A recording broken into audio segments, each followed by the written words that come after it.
Welcome to the Following Films podcast, where we explore the stories behind the stories on screen. I'm your host, Chris Maynard. Today I'm joined by a truly fascinating guest, Martin Harris, who delivers a memorable turn as the Boravian General in the latest entry in the DC universe, Superman. Sharing the screen with the likes of Hoult and Zlatko Burić, Martin's role is small but powerful, appearing in several key scenes that fans won't forget. But Martin's journey to the big screen is as compelling as any superhero origin story. Before acting, he was a sports journalist in Poland, and it was none other than Kobe Bryant who encouraged him to follow his heart and pursue a career in film. And it was that leap of faith that took him from the press box to sets across Hollywood. With appearances in Stranger Things, NCIS Los Angeles, Young Sheldon, The Marvelous Mrs. Maisel, just to name a few. Today, we talk about what it's like to step on a set and out of the press box, and the surreal moments of working within the DCU, and the passion that drives his creative journey. Here's my conversation with Martin Harris. Hope you enjoy it.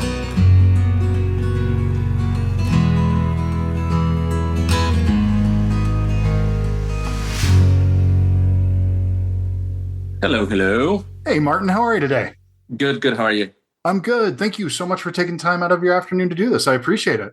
Oh, thank you for having me. And I'm looking at your background. That's a lot of music. That's all. Those are all movies back there. Oh. So yeah, still it's one of those weirdos that still keeps collecting Blu-rays and DVDs. So Well, that's amazing. That's absolutely amazing. I'm happy that you're one of those people. Thank you. But I got to say, it was really unusual when the publicist reached out with the pitch to speak with you, because about an hour and a half earlier, my son, who's home from school right now during the summer, had pulled me into the other room to show me a scene from Young Sheldon. And I had just seen you on the train in Young Sheldon, literally like an hour and a half prior to that. Wow. So it was very, very odd that I had just seen that within that short of a period of time. And I was like, oh, well, then I have to set this up. Clearly, that's some sort of like destiny fate thing there. We have to mention that on the podcast. Of course, we're rolling with it right now. So yeah, and obviously I had seen Superman, and there's all these things that interested in your work, but it's more than anything, it's how you got to where you are, because you have such an unusual, interesting story. How did you end up sitting where you are today? From your career has had just a really wonderful, unusual trajectory. So how did you end up in acting? Well, it's a long story. I will try to make it short and interesting instead of long and boring. Well, I grew up in a family that is more, I would say, is into art, but more from the history standpoint. My father is a professor of history of arts, which kind of, I went full circle because I started collecting art last 3 years, and all my childhood was visiting museums, visiting different places, different cities, churches, castles. So I was quite bored with that at some point of my life, and I rebelled and I started a rock band, more like a heavy metal band, as when I was 15 years old, and I felt this is what I want to do for the rest of my life. Unfortunately, I was doing that only for 2.5 years. But I had some, highlights. I've been around like the music scene in my hometown in Poland, and at one point when I was 17, I went to see Black Sabbath, and Tony Iommi signed my guitar. I took the guitar to the concert, and he signed it for me. That's amazing. So that was the highlight. Unfortunately, the band ceased to exist, and I didn't know it. Literally, that was the only time in my life where I was like clueless what I'm gonna do in my life. Like, that's the end. I was 17 and a half, and I'm like, I have no future.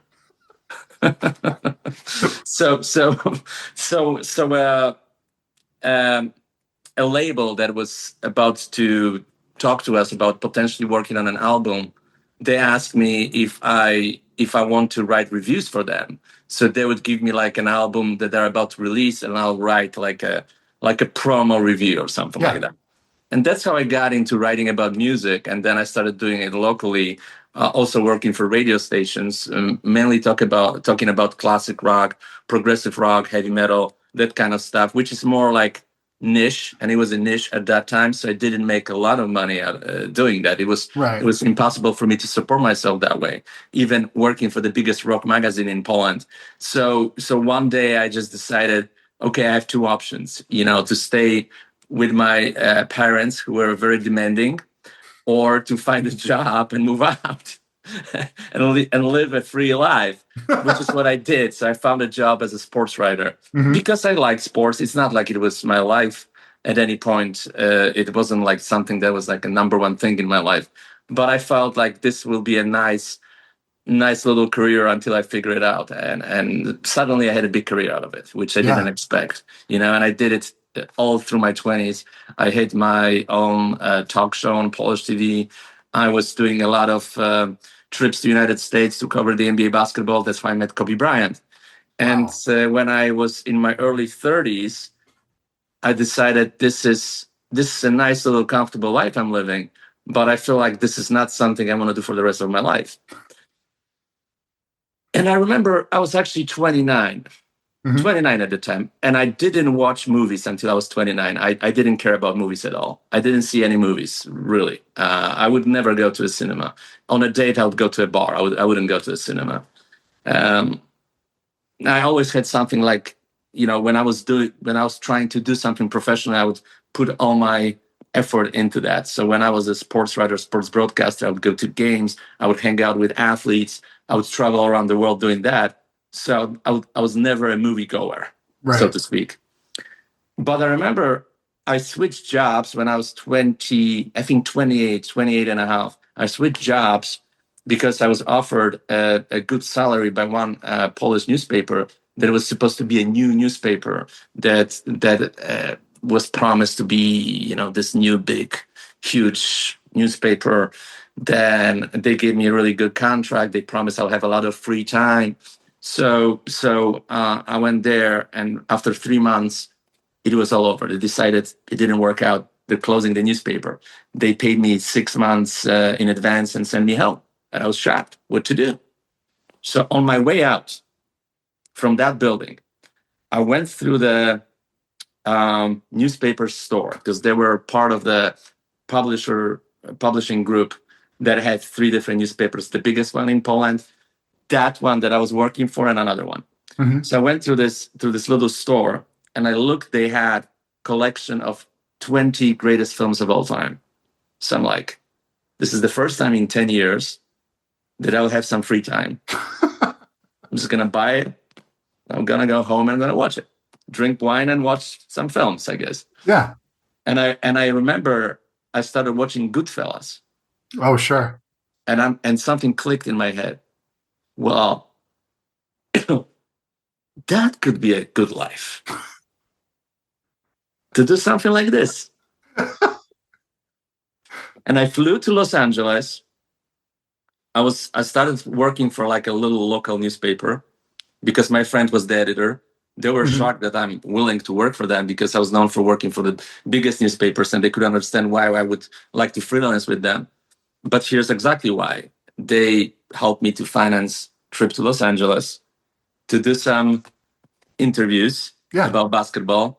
But my plan was different. I wanted to look around if that's the city I want to potentially move to. That was 2007. And I went to a bunch of NBA games, and I knew Kobe Bryant for 10 years at this point, not like closely, but, I would fly to a different basketball events. For some reason, wherever I was showing up, he was winning games or doing something like winning MVP. Sorry. Or like winning the title, or winning another MVP, or scoring 55 points against Michael Jordan. So I was like, he assumed that I bring him luck.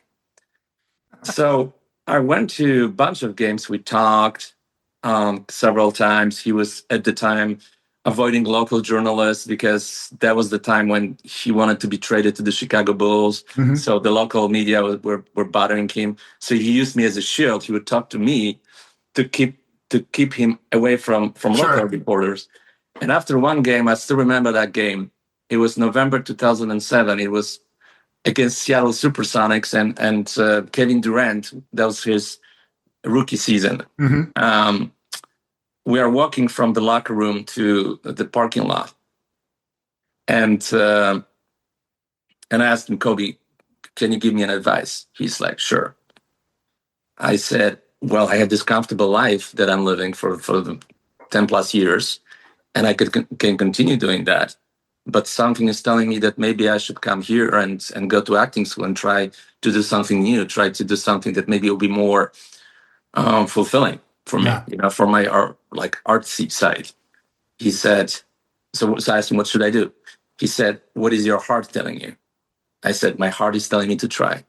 He said, then always follow your heart. And he mentioned that when he was a kid and he wanted to be a professional basketball player, there were just, people were saying there's no way because your father was a pro, and usually the son is always worse than the father. Well, looking back, still his path probably wasn't as difficult as mine. but yeah, I decided to move. And the next year I left 2 jobs. I left the job I had on TV as a broadcaster, and I left the job I had on newspaper, and I flew, and I just disappeared. And I came here, and I started my pursuit. And were you instantly auditioning? Did you have an agent? How were you going up? You just went there without you didn't have any connections in the entertainment industry. I didn't have, no connections, no skills, no experience, and no knowledge. Zero, nothing. And I had to learn the hard way. And I didn't even have the work permit, which I had to get. I applied through my journalist career. Sure. But the first 2 years, that was rough. That was tough. I was going to school. I was trying to support myself, doing some reporting on the side, and learning the craft. I did, after 2 years, I was cast in first very low budget independent films. Yeah. And 3 years in, I think I got my temporary work permit, and I got a small agency, and I got cast in the movie Battleship, Peter Berg's Battleship. Yeah, of course. In a very tiny bit role as a Russian newscaster. And I thought that I made it. I told everyone. And then they cut me from the film. It happens. And I almost quit at this point. That was looking back, that happens a lot when you have a tiny bit role. They hired 10 different reporters, and they kept 4 out of 10 in the final cut for 10 different languages. Yeah. And I thought that's the end. And little did I know, it's the game of longevity. It's a game of building your craft and finding yourself in this world. So I decided to start doing stand-up. You have not chosen an easy path once in your life. Music, journalism, acting, and then stand-up. These are all career pursuits that most people fail at, that try it, or that it becomes so difficult that they don't. And you've made your way in several of these. Yeah, so in stand-up, that was actually pretty crazy. 5 years that almost cost me my sanity, but got me working as an actor. Eventually, looking back, I'm very grateful for that. It had some of the greatest, some of the worst moments of me being here. So I remember I had friends who were club promoters, and they hooked me up with a taco store. I started promoting a show, my own show, under the ceiling of a taco store on Sunset Boulevard. Okay. And because they were club promoters, they helped me to promote it, and I was able to get the audience. So they were very happy. From there, I went to a nightclub, I think, for one night. And then I pitched myself to Flopper's Comedy Club in Burbank. That's maybe the 10th biggest club in Los Angeles. And they gave me the worst possible spot, Tuesday, 10 p.m. So I started, and they wanted to replace me as a host. They wanted me just to produce the show. And I said, no way. I need to be the host because I want to learn. I want to get better. So they reluctantly agreed because I was packing the place. I was having the biggest crowds by far on 10 p.m. on Tuesday. And some name comics started popping in because they're like, oh, we can do some new stuff on his show. This is good. So the Wayans brothers started showing up. Then Whitney Cummings came a couple of times. And then a friend that I played basketball with in LA Fitness on Hollywood Boulevard, Mhm. happened to be the manager of the Comedy Store, and they were struggling with getting people into the Comedy Store at that time. It was 2013. They were like in the dark times of the Comedy Store. Right. So they offered me a spot on Comedy Store, and I moved to the Comedy Store, and I started doing shows every Friday and sometimes every Sunday too in the main room, and Friday in the belly room, and Saturday in the original room, and suddenly I became comedy producer slash host slash promoter. That wasn't my dream, but I saw a path to get better. Sure. I saw a path to break into the business. I saw a path to potentially get signed and finally do some acting work. And that's exactly what happened. Suddenly my show exploded because I had a lot of people coming. So I started at the Comedy Store. The word, spread around, and all the big comics wanted to be on my show on guest spots. Joe Rogan, Theo Vaughn, Yeah. Elon Musk even came to one of the shows. Not just him, like Sure. bunch of other people. Like I felt like Demi Lovato, not just Elon Musk. Just to be clear, he came to only one, and I didn't know about it until I was told afterwards. And so all those big comics started coming to my show, and suddenly I was like a very popular guy. Everybody tried to get on the show, and I got signed, got my first agent, first manager. And in 2015, 2016, I started auditioning, and I got on the show The Last Ship. Then I got on the show Startup. They flew me to Puerto Rico, where I had a chance to act on a show with Eddie Gattegi, Mr. Terrific from Superman. Of course. Yeah. Yeah. And then I got a recurring role on Days of Our Lives, Scorpion, and a bunch of other shows. And I started thinking about leaving Comedy Store because it was, and also I was still very inexperienced. That was just the beginning of me in this business. There was also this dark side of that, experience. It got me a lot. Producers were coming to me, asking me to help them with the talent and offering me roles on their films if I can help them to get name comics to be on that film too. That's how I got on as a producer on a film called Comments that had, Natasha Leggero, Milo Ventimiglia, Dan Marino, like name talent, Paul Scheer. Sure. Then I was offered to be a producer and actor on a film that Lindsay Lohan did her last film for like 10 years, which was a werewolf vampire movie in Belgium that we shot at the end of 2015. Lots of crazy stories about that one. Lots of crazy stories, including her leaving the set in the middle of shooting, and they had to finish on the green screen with her, which drove the main producer into mental hospital, pretty much. Oh my God. So, yeah, I know. And then at the end, there was a terrorist attack after I left in the place that some of us were staying, and people died and got injured. It's crazy story. Yeah. But so that was the good side of it. The bad side of it was I realized that, some of those like successful people, they don't see me as a talent. They see me as a promoter. They see me as a way to get on stage. Sure. They see me as, as this mover and shaker.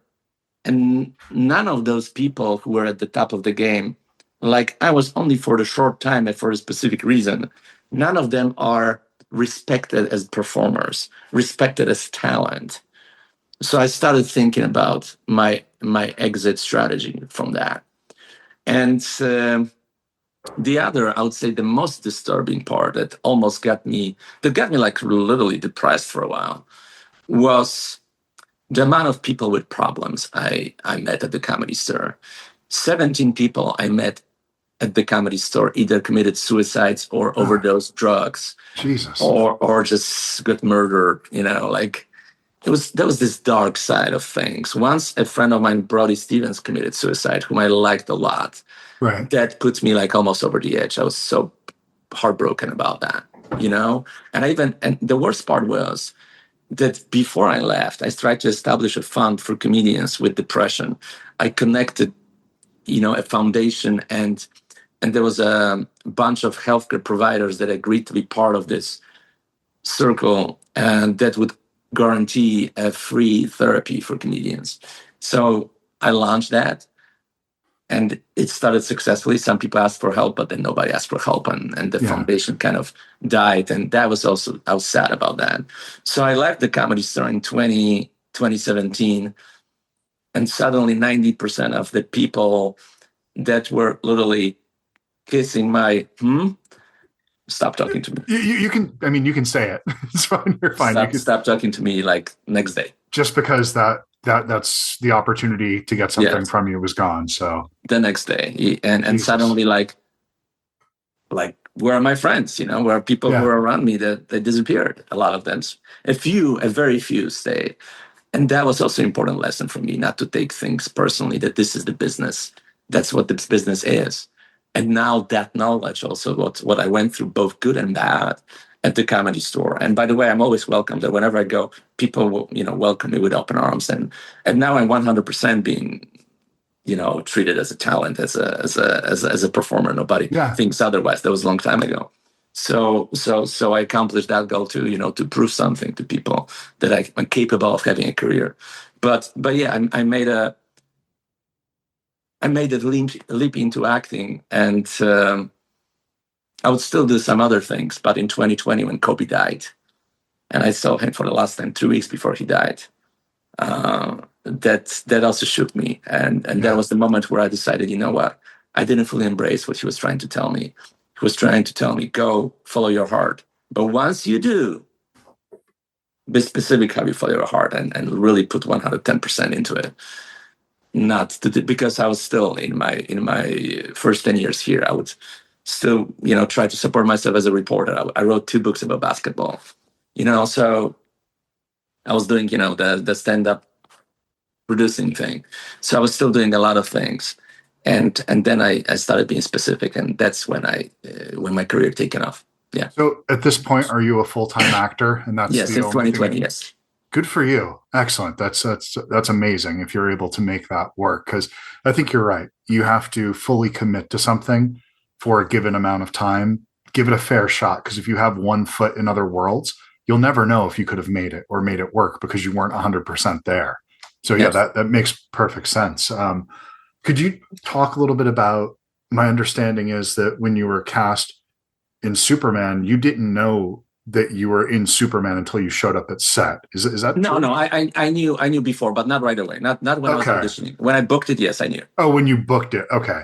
So because they called me, and we're talking about scheduling. The James assistant specifically called me. We're talking about wardrobe. We're talking about my character. What they expect from me, so what language will I be speaking? so all of that, yeah. And so then when you get that and you find out you're in Superman, you've booked this at this point. Mm-hmm. That's career changing at that point. That's something that will go on for decades. It's people still watch the Chris Reeves stuff. It just, these things have a life well beyond us. So it's, what was that feeling like, that you're going to be a part of something not unlike, you're looking at that 20 greatest films of all time. You're looking at Goodfellas and you're like, I could do that. Now you're in something that will go down like that. You'll be in something that people do talk about for so long to come. How does that feel? Amazing. And that was also more than a game changer for me, was more of an attitude changer. Because, when I decided to go full-time acting in 2020, I tried to do everything almost, like I still wouldn't do like really bad, low budget horror films, but I would just push for everything, like small role, bigger role, medium role, whatever, And you're going to learn from any of those. You'll gain some, you'll get better at your craft with each one of those, I'm sure. Yeah. Yeah. And I think the moment I shot Superman, it didn't land on me right away, but it landed on me like a week later. That I have to have a strategy now, because this is a potentially a game changer for me, where I can build on that and really focus on the stuff, what I want to do as an actor, what kind of roles I want to get on, that I can handle. Because what happened also on Superman, and of course I wasn't sure until the movie came out, and I was actually a little bit nervous. But what happened on Superman, when I auditioned for that role, It was supposed to be only 2 scenes. Mm. Then they added third scene like a week before. And then he added me to 3 more scenes, literally a day before and on the day. And they weren't sure if he will or he will not. He was thinking about it, and then he did. Yeah. Well, I'm talking about the press conference scenes. Okay. Yeah. He added those scenes at the very end. Oh, really? That I'm next to him. Yeah. I wasn't supposed to be next to him, but then he decided I should be next to him. And that also inspired a scene where we walk after the press conference and I open the door and he goes to meet Lex Luthor. That was, I think, written last minute, that scene. That's one of the more memorable moments that you have in the film, actually, is that little moment right there. That's great. That's so cool. Which shows a vote of confidence in what you were doing, that it must have been, he liked what you're doing so you can fill this out more. Yeah, and I was very nervous because I made some choices and I wasn't sure if you will like those choices. Like the last scene specifically, I played into that version of the character. I mean, and I think that got me the job initially, that I didn't play him as a tough guy throughout, Right. but I played him as a tough guy in the public eye, like at the conference, or when we start the war, I play him tough and the camera's on. But when I'm next to him, I was thinking Stalin, because I read history. Sure. I'm a fan of history. I was thinking Stalin, who murdered a lot of his generals. Yes. And he wanted like 100% obedience, and he treated them poorly. They had to be decisive for the troops and send them for death with no emotions whatsoever. But he was also in charge of the generals' lives, and he could do anything he wanted with them. So that was my thinking behind that. And I remember that last scene. It took a minute to get, like we did like 4 or 5 takes. Like we're going through the day very, very quick, like one scene, second, third, fourth. Yeah. Boom, boom, boom. Everything was super organized. They knew exactly what they were doing. But in that scene, 2 things had to happen at the same time.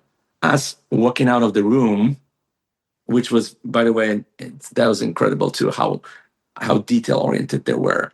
They even had a stamp with Vasil Gurko's name and face on it that you cannot see in the film. They had everything. They had his painting on the as a wallpaper, everything. So we had to, where we are walking out of the room, the hawker is coming from the other side and we kind of meet in the middle. Mm-hmm. So at the beginning, I tried to drag my lines so we can get further. But then James said, no, do it quicker. We'll adjust on the other end. Do it quicker. You don't have to go that far, finished here. But we still had to match that. Yeah. And I wanted to be hesitant. I didn't want to spill the lines like I'm confident, especially in the moment of fear. So we did that, and I think that worked. That panic and him kind of not acknowledging that there's something wrong going on. Like when he says that retreat, no, we're not retreating. But I'm like, listen, we're gonna die. That's it. Yeah.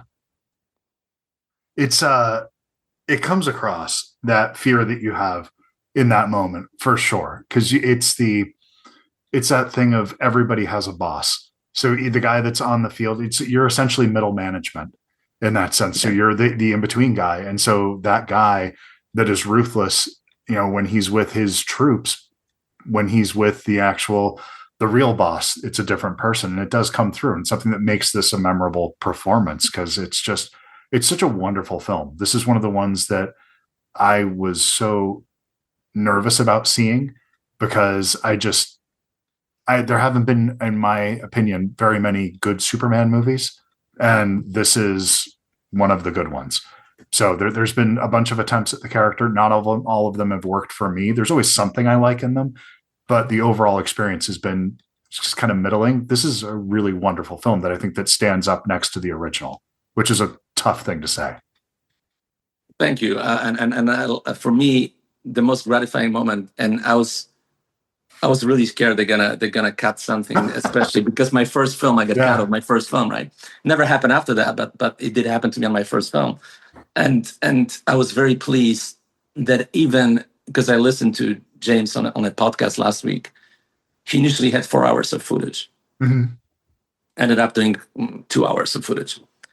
So he got some scenes from like stars, like people who are established actors, because they didn't fit something in the final version. He didn't cut a millisecond of my footage. Like literally everything is in Everything there. you did is there. So I got asked this question by a Polish reporter this morning when I talked to a Polish reporter, and they asked me that initially, that I said in one of the interviews that initially my role was smaller and then it was bigger. I'm like, true, but mainly because of the edit. Like, I didn't expect that the role would be actually that substantial in the whole scheme of things, because I never read the full script. I didn't know that the Boravian will play such an important part in the film. I thought it's one of the side stories, but no, this is actually the main story. It's the central, this is essentially the central villain of the piece, outside of, this is the thing that Lex Luthor is creating. So it's that distraction through that. So yeah, it's absolutely at the center of the film. Yeah, so. and if you remember the first trailers, it was kind of there in the trailers, but kind of hidden. You couldn't tell this is an important part of the film. They never showed the president in the trailers. Did they show the flag raising? I think was the thing that they did with the kid putting the S on a flag, and it looked like, and I think it felt like that was a battlefield of some kind that was happening. You couldn't really tell what was going on. It could just have been. It could have just been like a little shot, like, oh, there's a war that he stopped it, and that's it. Because also people were thinking about the timeline, like how the movie goes, and a lot of people are speculating that he first goes to Boravia and stops the war, and then that he fights the Hammer of Boravia, and that's it. Where actually we don't see him stopping the war. He then talks about it, then Hammer of Boravia comes, and then there's an escalation in Boravia. So the scenes from the escalation in Boravia are later in the story, not from the beginning of the film, as many people felt that's the case. Well, it's, despite the fact that we saw so many images in this, the way that it was constructed was wildly different than what I was expecting. The fact that you start the film with Superman injured, which is something we've never seen him down like that in a film before, where he was defeated, and it just set the stage. It's going to be something very much of its own. That this was something wildly different than what we'd seen before. And where at least he didn't fight Batman on that one. I think we're totally fine with skipping that one for now. And I like this film. And I will tell you this, I've rewatched every single Superman movie. After I found out that I booked it, I have a friend of mine who's a big fan of Superman, and he told me which movies to watch. I watched them all, some of them twice. And I even listened to all recordings from the Icons, which is James Gunn band. I was listening to James Gunn punk rock band from the 80s on the way to the set, as a matter of fact, which he doesn't know, but I'm going to tell him when I have a chance. That's amazing. I'm just like completely method, I try to get into the, whenever I have all kinds of music for all kinds of roles I'm doing, I usually listen to the specific music when I go on set. That is somehow it themes to what I'm supposed to do. So I watched all those films, and I liked Superman versus Batman as a film, not as a Superman film. For me, I couldn't understand why they're fighting. Really, I couldn't understand that. If that was like two random characters, it was actually a pretty good film. I just couldn't understand why there is a conflict between Superman and Batman. To me, there's a good movie in there. I just didn't see, I don't know. It's fine. I know some people love that movie, that it really does connect. There's a lot of people that really enjoy that particular version of it. It just wasn't for me. That's all. And I mean, it's right back there on the shelf. I do own that movie. It's something that I go back to every once in a while, even though I think it's an imperfect movie. It's one that I will revisit every once in a while. So, but what's going to be next for you? Well, here's what I hope, I hope that this will help me to get like a run of roles where I can really show acting chops, because I think I've grown a lot in the last several years. And a lot of those jobs that I got I kind of overachieved in terms of I was booked for a smaller role, got a bigger role. I was booked for one episode of Stranger Things, ended up doing 3. The craziest story is about Amsterdam, how I got on Amsterdam film. I can tell you, this is actually a crazy story. So I was asked to help. It was after 7 months of pandemic. I did Red Notice right after pandemic. And that's also an interesting comparison, I'll tell you. James Gunn was so prepared and he knew exactly what he wanted. And he was moving so fast through the day, the one day where we filmed pretty much 90% of my scenes in one day with breakfast and lunch, no overtime pretty much. Yeah. Like he was that efficient with his time. When I worked on Red Notice, we were working on one scene for 2.5 weeks. First week, I didn't film anything because it was raining in Atlanta, and they decided that this is not part of the story, the rain, so there shouldn't be no rain. So I was paid for doing nothing.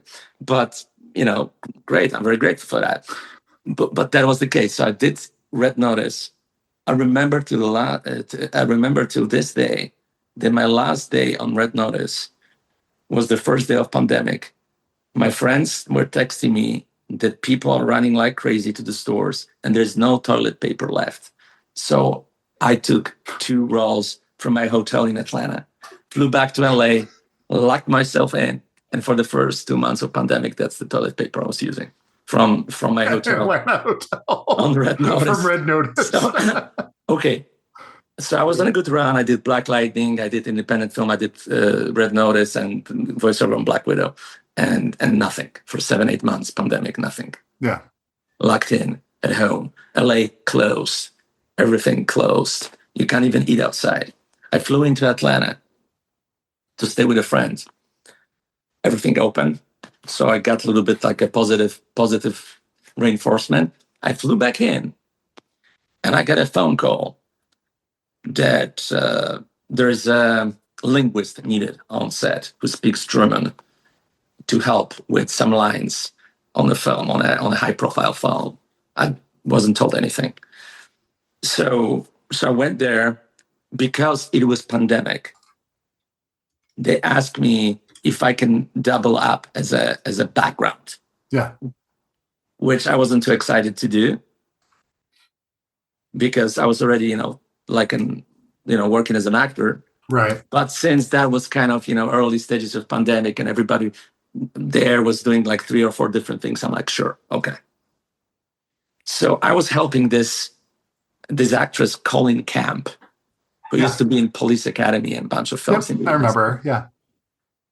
She was struggling with her German lines. And then I realized on day 2, when they let me on set, that this movie has some of the biggest stars in the world. Yeah, Amsterdam is a ridiculously loaded cast. They're like everybody is in that thing. And imagine this is pandemic, so they have only like 60 people on set in a small space. Oh wow! So suddenly I'm there with Christian Bale, Robert De Niro, Denzel Washington's son, Taylor Swift, Margot Robbie, Anya Taylor-Joy, Rami Malek was there, Mike Myers, Michael Shannon. Anya Taylor-Joy is in that, right? I think. Yeah, Alessandro Nivola. So on day 3, Colleen Camp was like raving about me, saying how helpful I am, how wonderful I am. And she's like, like I say, normally there would be hundreds of people on set. It would never happen. But because we were in one room, it was in like a theater, small theater in downtown LA. She said, I'm going to introduce you to David Russell. Yeah. And she did. And David comes to me, you're my German guy. I'm like, yes. Tell me in German, Tom Brady is the greatest football player of all time. Tom Brady is der größte Fußballspieler of all Zeiten. He's like, you're hired. I didn't know what it meant. He decided to use me and 2 other guys as an off-camera extra, yelling some stuff in German at some actors that will show up. Sure.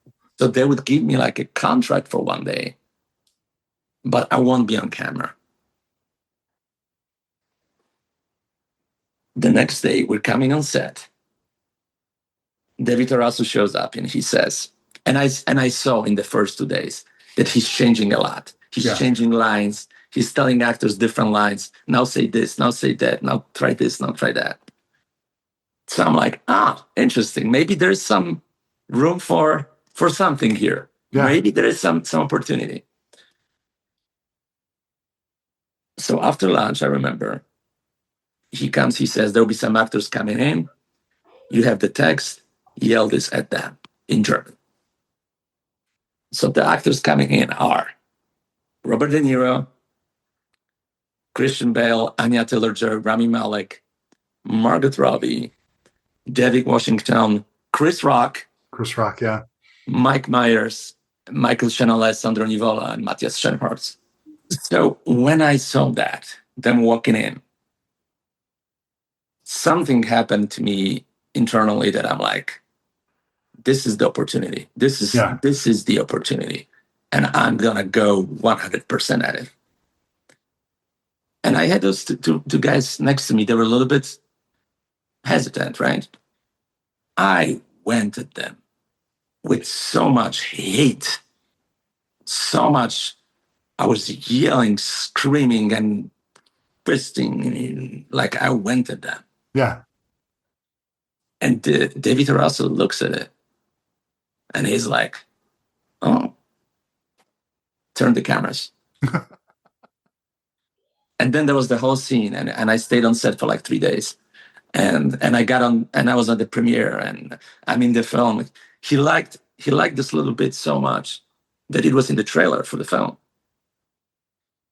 So what I'm trying to say is, from that experience, or even getting on the Lakers show in a similar fashion, 2 weeks later after that, or getting more on Stranger Things, getting additional scene on the staircase that was in the script, just because I was good on set.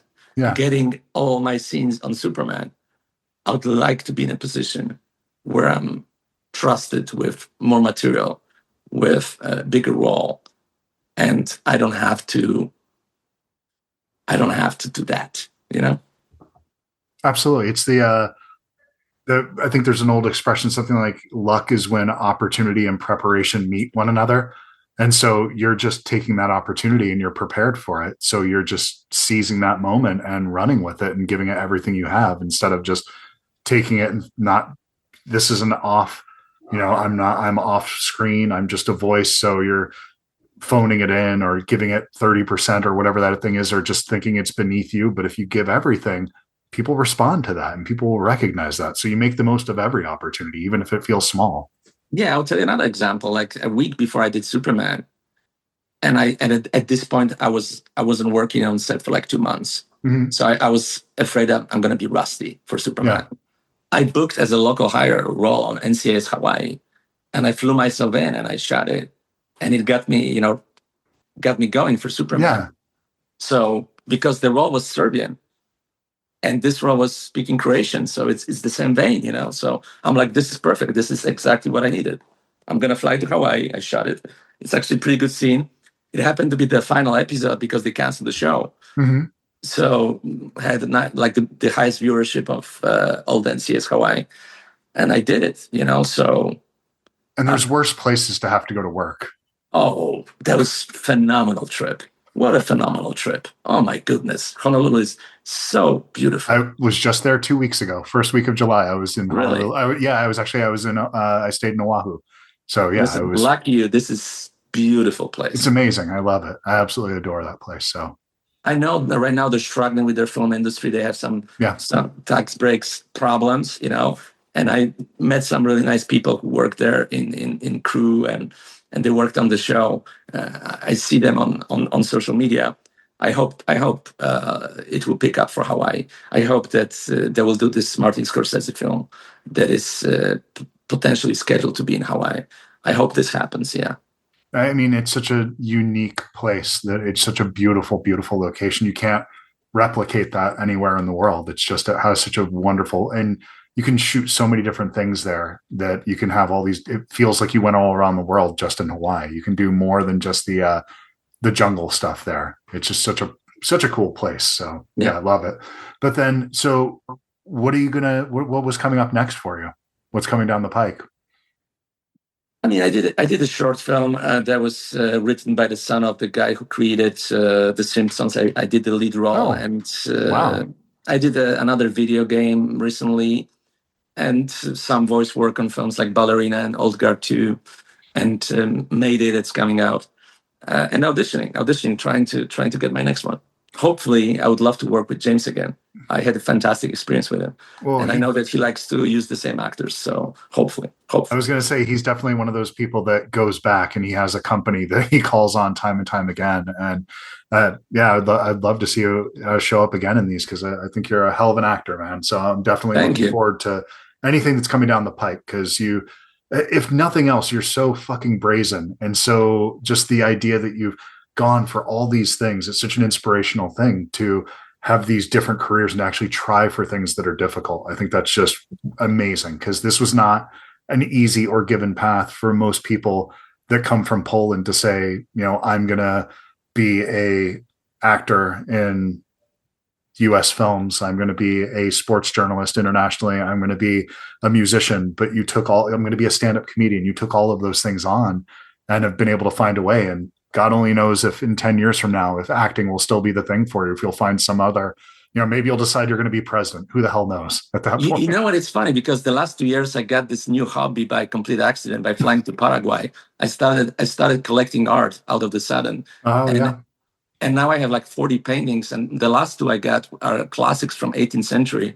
I have an original Sir Joshua Reynolds in my Wow. apartment and an original George Romney. Those are like the greatest British painters of all time. Yeah. And it became like my side project. It's something that I love. Yeah. It's that is a hobby that can get very expensive very Yeah. quickly. Though that's one I appreciate art, but I can't afford it, unfortunately. But you know what's interesting too about art? It's like once you know it, and I realized that I know it because I was born into it with my dad. Yeah, sure. Once you have that like eye for it, you can find, because the prices are very, like for example, you can buy the same painter and the same level of painting for $25,000 and $2 million. Yeah.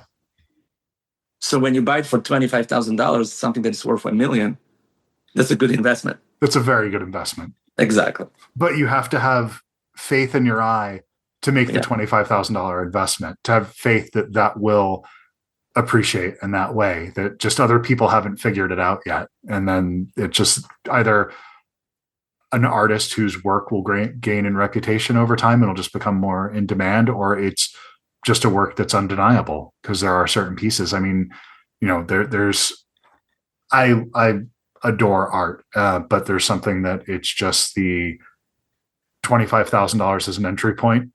That's a year of college for my kids. I can't, unfortunately, not there. Wish I was though.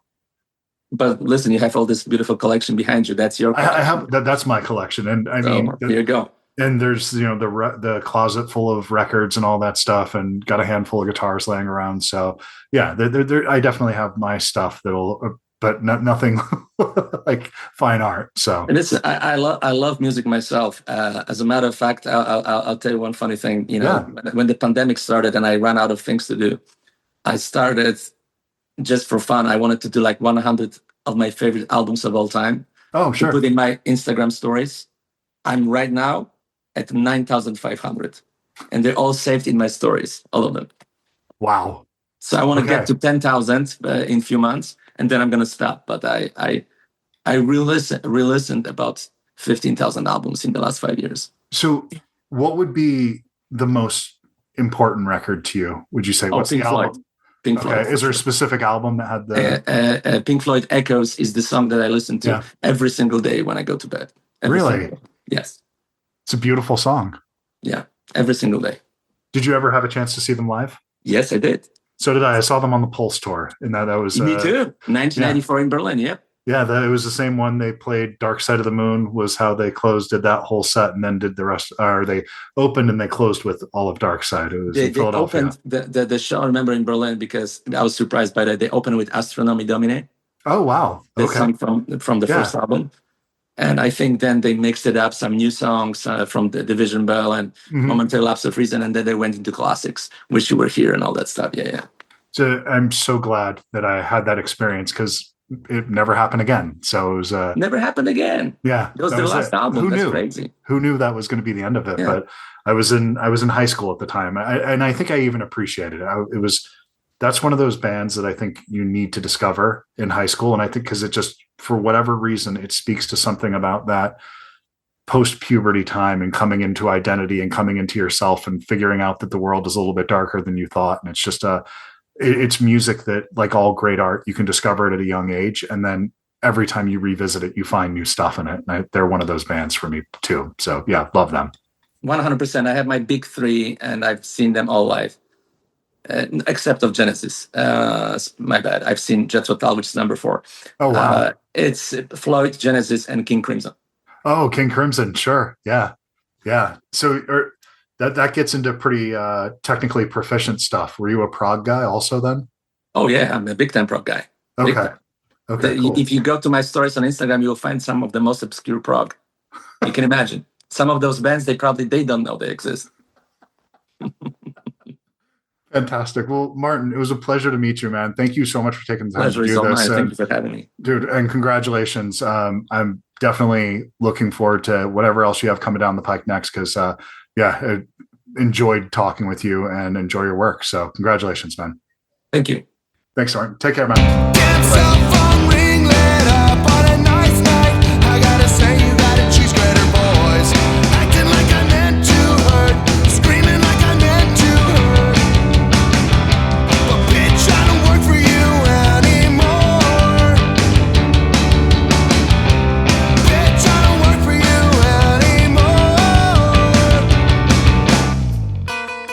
And it's hot inside of the sun. I could put you there. And it's hot inside of the sun. I would put you there.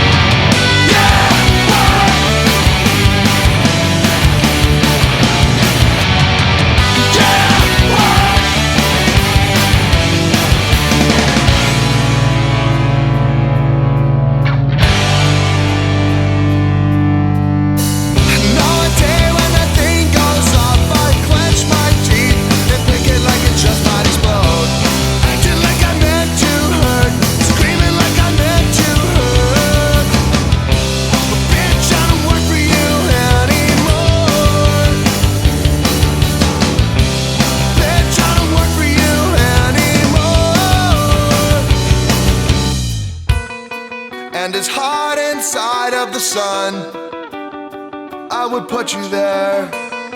And it's hot inside of the sun. I would put you there.